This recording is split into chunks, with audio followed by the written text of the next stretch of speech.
setelah diurut gitu belum tentu dapatnya di Bali, bisa jadi di Jakarta juga gitu, di rumah gitu. Jadi sekarang kondisinya masih, trombositnya masih rendah dan perlu di catch up gitu.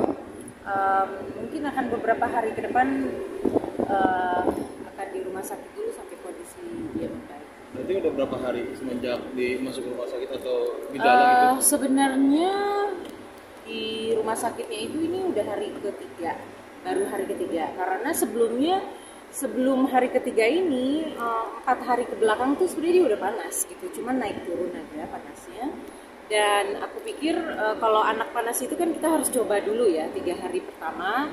Kalau memang belum reda juga baru hari keempatnya itu dibawa ke dokter gitu. Jadi sebelum bawa ke dokter itu aku tes secara cara-cara tradisional dulu.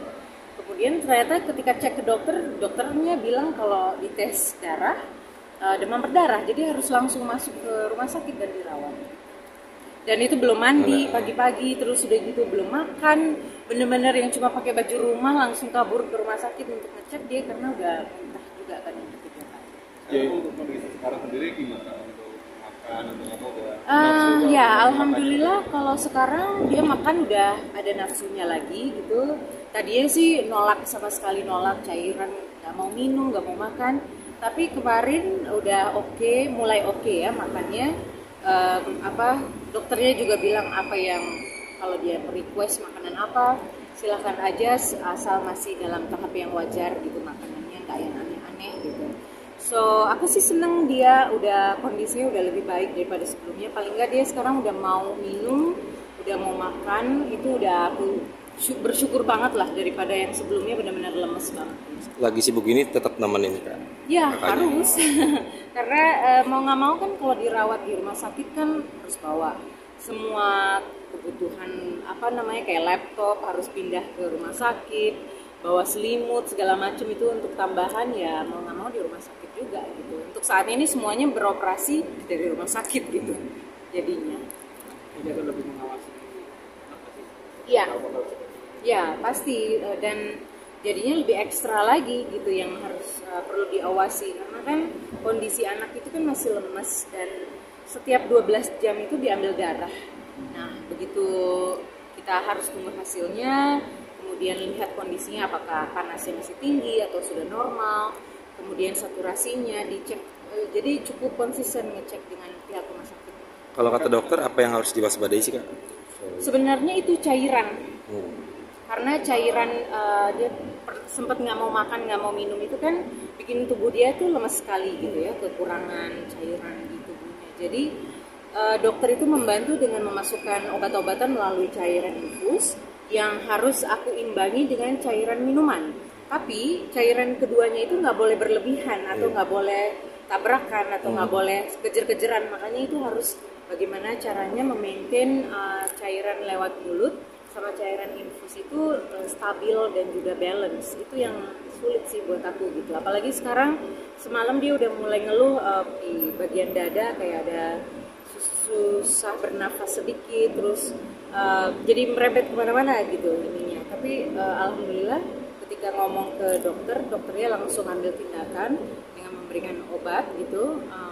Tadi pagi ketika bangun dia cukup ceria gitu, langsung nonton Peppa Pig dan lainnya gitu. Jadi ngelihat anak senyum kan beda ya kita orang tua rasanya. Nah, sekarang udah tidak Jakarta, udah kulit ya udah kelihatan nih foto banget ini. Iya. Udah nggak pucat lagi.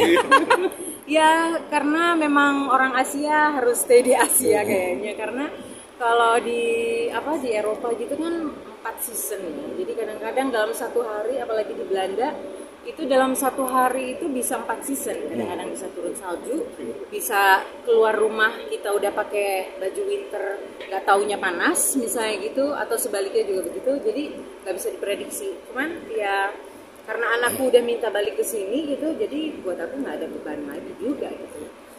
Jadi kalau kulit sendiri udah sekarang eksotis banget ya, ini mana emang jemur apa? Tidak ada sih sebenarnya, emang kulit itu sebenarnya emang hitam sih kalau aku. Memang gelap kan tapi karena di sana kan matahari susah ya didapatnya gitu, dan kalaupun ada tuh matahari di Belanda tuh mahal gitu, bener-bener mahal. Begitu kita mencoba untuk mau berjemur dikit itu matahari bisa tiba-tiba hilang sih gitu. Makanya itu mahal banget yang namanya matahari di Belanda. Exxon udah mulai nular juga nih kayaknya, bisa bahasa Belanda sih. Kalau untuk dapat residen visa di Belanda mau ada tesnya, jadi nggak mungkin kita kucuk-kucuk datang ke sana nggak ada domisili, itu nggak boleh di sana. Terus harus ada insurance, harus ada tes tahap awal itu sebelum kita untuk pindah ke sana. Jadi ada beberapa step by step dan sebelum tes itu kan harus ikut sekolah bahasa dulu. Itu bisa minimal 6 bulan atau sampai 1 tahun. Itu baru tahap pertama. Nanti sampai sana kalau mau perpanjang visanya itu juga ada tahapan lain, harus ikut ujian lagi dan ikut sekolah lagi. Jadi udah otak ya, kita udah mikirin harus ngejar bills gitu, payment, tapi harus mikirin sekolah juga gitu, so double pemikirannya. Tapi oke sih, itu menjadi pengalaman yang berharga banget gitu ya, karena kan bisa melihat bagaimana kehidupan di sini, kehidupan di sana. Ada plus minus pasti, yang plus tentu kita pakai lah supaya untuk perbaikan hidup misalnya gitu. Tapi ya kalau yang negatif ya of course kita nggak usah ikutin. Tapi beda banget ya kan, maksudnya di sini mungkin banyak teman-teman Iya, di sana ada sih teman-teman juga, banyak orang Indonesia di sana kan, hampir banyak sih, mungkin ada kali I don't know, maybe 11.000, 17.000 orang Indonesia, dan setiap sudut ada restoran Indonesia. Itu sebenarnya cukup memberi rasa kangen yang kadang-kadang mungkin yang lebih berasa pada saat Lebaran sih. Lebaran itu kan kalau di sini kita bisa saling berkunjung ke mana, terus makanannya bener-bener digelar. Apalagi kalau di Aceh gitu kan, ke rumah nenek misalnya gitu, bakar petasan. Di sana kan nggak ada yang begitu, yang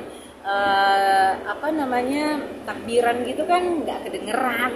Terus udah gitu kalau bakar-bakar lilin di sini kan udah biasa, malam takbiran. Di sana kan nggak ada. Mungkin yang bikin kangennya tuh seperti itu gitu. Terus bagi-bagi uang jajan gitu ya, walaupun udah umur 43 tahun kan kadang-kadang kangen ya, dikasih amplop misalnya gitu ya, hal-hal kecil seperti itulah bikin kangen. Kultur shock yang paling dirasakan Kak? Selain tadi Lebaran tadi, kultur shock yang paling dirasakan? Kultur shock dia itu kalau aku sih, kalau menurut anakku sih lebih ke cuaca. Iya, kalau aku sendiri cuaca masih bisa menyesuaikan karena dari tahun 2013 memang udah bolak-balik untuk cek kondisi di sana seperti apa gitu. Bahasa Belanda salah satu bahasa yang tersulit di dunia. Jadi mau nggak mau harus ekstra belajarnya. Kalau buat anak-anak, anakku 14 tahun ya dia udah diploma bahasa Belandanya karena masih fresh ya pikirannya. Kalau kita harus ekstra lagi, bukan berarti nggak bisa, tapi membutuhkan ekstra kerja keras untuk mempelajari bahasa di usia 40 tahun ke atas. Oke?